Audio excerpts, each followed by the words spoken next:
안정은 작가 함께합니다. 어서 오세요. 예, 안녕하세요. 네, 오랜만입니다. 예, 오랜만입니다. 예, 이번에는 오늘 소개해 주실 책이 마원에 관한 책이라고요? 아, 마윈입니다. 마윈. 마윈에 관한 네네. 책을 소개해 드리겠습니다. 네. 이 마윈이라고 하면은 뭐 중국의 제일 부자라고 일으킨 그분 아닌가요? 예, 맞습니다. 아, 이 네. 책은 마윈의 탄생서부터 실패 그리고 성공에 관한 이야기를 간략하게 음, 줄여서 소개한 책입니다. 네. 그러니까 뭐 일대기라고 할 수가 있겠군요. 그렇습니다. 아, 그렇다면 마윈의 어린 시절부터 좀 들어봐야 되나요? 예, 마윈은 항저우의 평범한 집안에서 태어났다고 합니다. 네. 근데 어린 시절 성격이 급해서 많이 싸우면서 자랐다고 하고요.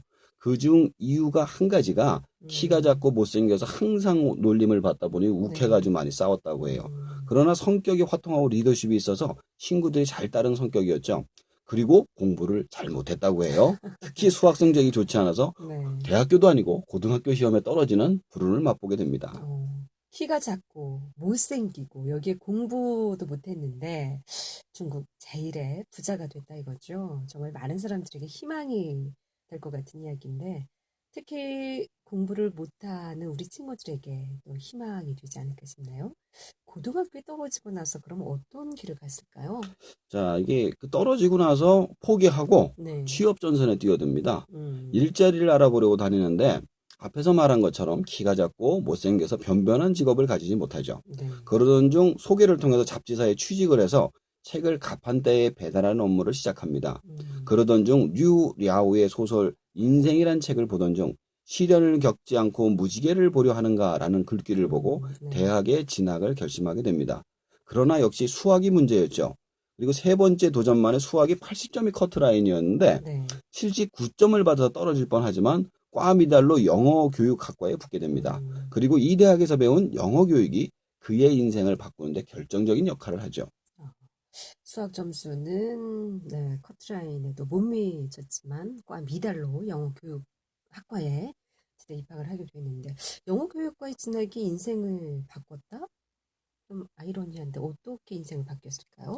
그는 애초에 교사로서 안정적인 삶에 대해서 전혀 관심이 없었습니다. 네. 학과장님과의 5년간 약속을 했어요. 자기가 여기 갔다 온 다음에 영어 교사로 5년간 있겠다. 음, 약속이 끝나자마자 그는 바로 사직세를 내고 새로운 회사를 시작합니다. 첫 번째 회사는 하이보라는 전문 번역 회사를 차리게 되는데요. 국제 무역이 활발해지자 회사가 발전하지만 자금이 원활하지 않자 이우라는 곳이 있습니다.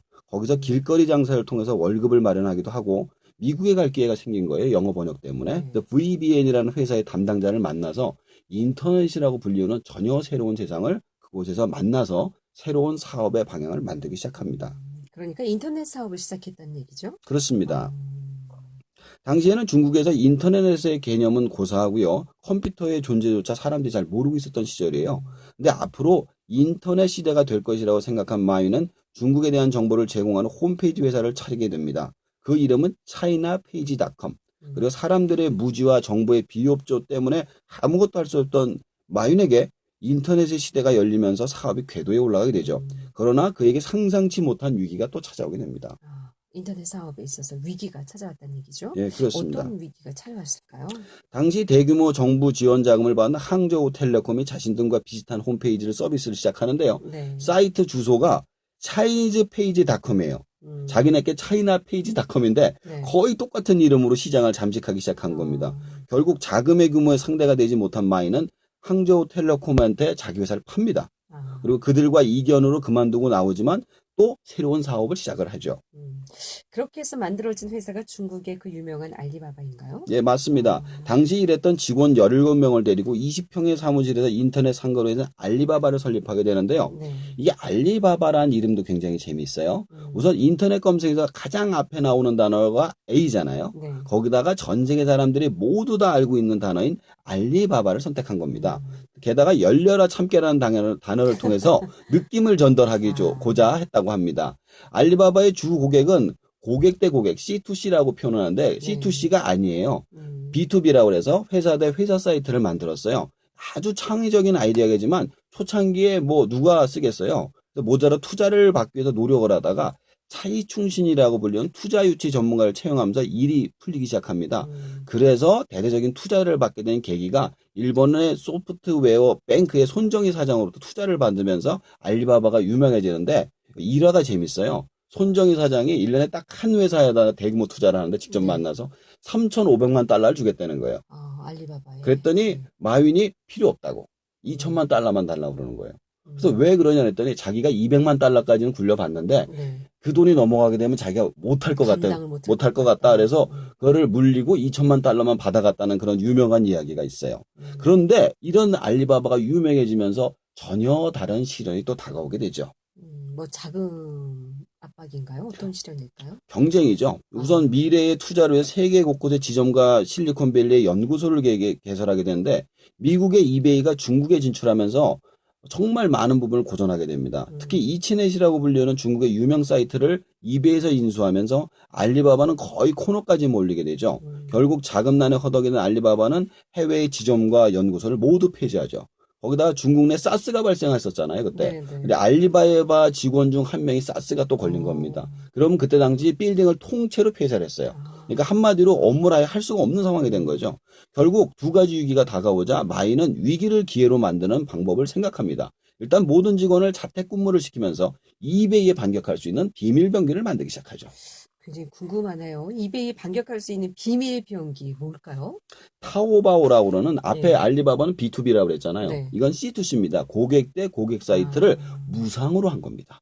무상으로 고객 간에 물건을 사고 팔 수 있는 사이트를 음, 만드는데 당시에는 이베이는 수수료를 많이 받아 인기가 떨어지는 음, 시점이었죠. 음, 그래서 이것을 반격하고자 만들었던 겁니다. 네. 당시 이베이는 알리바바를 압박하기 위해서 수단과 방법을 가리지 않았는데요. 예를 들어 중국의 3대 포털이 있어요. 광고를. 그 음, 광고를 독점해가지고 알리바바가 못 내게 했던 겁니다. 아, 그러나 무료로 운영을 하다 보니까 입소문이 나가지고 중국 최대의 고객 대 고객 음, C2C 판매 사이트를 굳히게 됩니다. 그 후 야후 차이나를 합병해서 중국 최대의 포털로 자리를 잡게 되죠. 음. 야, 참 아이디어 하나가 예, 이렇게 위기에 회사를 또 살리는 살릴 뿐만이 아니라 또 중국 최대의 포털이 됐다는 얘기인데 맞습니다. 이후 마윈의 행보도 궁금하네요. 자, 그는 2013년 5월 10일 네. 타오바오 10주년 행사에 새로운 CEO 루자 오시와 새로운 경진 12명을 관중에 소개를 하면서 음, 마윈의 나이 48세에 은퇴를 선언합니다.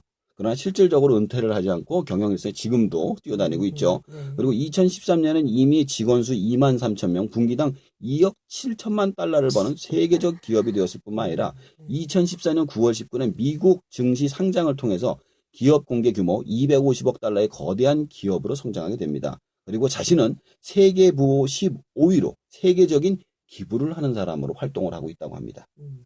그런데 알리바바 창업 인생 최대 실수라고 한 것은 왜 이게 그런가요? 신문에 나와가지고 네. 저도 봤더니 네. 러시아 상테츠부르크 B20 포럼에서 음, 알리바바 창업 인생 최대의 실수라고 말했습니다. 네. 알리바바를 창업하고 나서 자신의 모든 시간을 알리바바에 사용하고 있다면서 만약에 내가 알리바바를 다시 하라고 그러면 난 다시 하지 않았을 음, 것이다라고 얘기를 했어요. 음, 왜냐하면 자기가 이렇게 큰 사업을 하게 돼 상상을 못했기 음. 때문에 그래서 이제 엄살을 부리는 거죠 한마디로. 예. 그랬군요. 안정환 작가님은 이 책 보시고 어떤 생각 드셨어요? 자, 인간의 개인에 대해서 항상 공부하면서 깨닫게 된 사실은 음, 개인의 역량보다 중요한 것이 그가 속한 팀의 역량이라는 점입니다. 음, 마인도 키가 작고 못생기고 공부도 못하고 머리도 나빴지만 네. 이 모든 것들에 굴하지 말고 다른 음, 자신만의 팀을 구성해서 중국에서 가장 큰 기업을 만들었습니다. 저도 자신이 가진 역량 중에 팀의 역량을 통해서 성공할 수 있는 방법을 찾아봐야 되겠다라는 생각을 하게 되었습니다. 어떤 분들께 좀 추천하고 싶으세요? 이 책. 자, 창업을 하시는 분들이라든가 어떤 네. 일에 도전하시는 분들한테 꼭 말씀드리고 싶은 건 그겁니다. 자신의 역량만 갖고 생각하지 말라는 거죠. 음, 자신의 주변 사람, 내 팀의 역량을 생각하는 것이 성공의 비결이다라고 말씀을 드리고 싶네요. 예. 주변에 좋은 아이디어가 있는 사람 또는 뭐 마케팅이 좋은 사람 이렇게 구성해서 그렇죠? 함께 출발하면 좋은 성과가 있지 않을까라는 기대를 해보면서 여기까지 듣겠습니다. 고맙습니다. 예, 다음 주에 또 준비됐나요? 예, 다음 주에는 공부 중독이라는 책을 소개해 드리도록 하겠습니다. 네, 다음 주에 또 뵐 수 있을까요? 예, 뵀으면 좋겠네요. 고맙습니다. 예. 잘 들었습니다. 안정은 작가였습니다.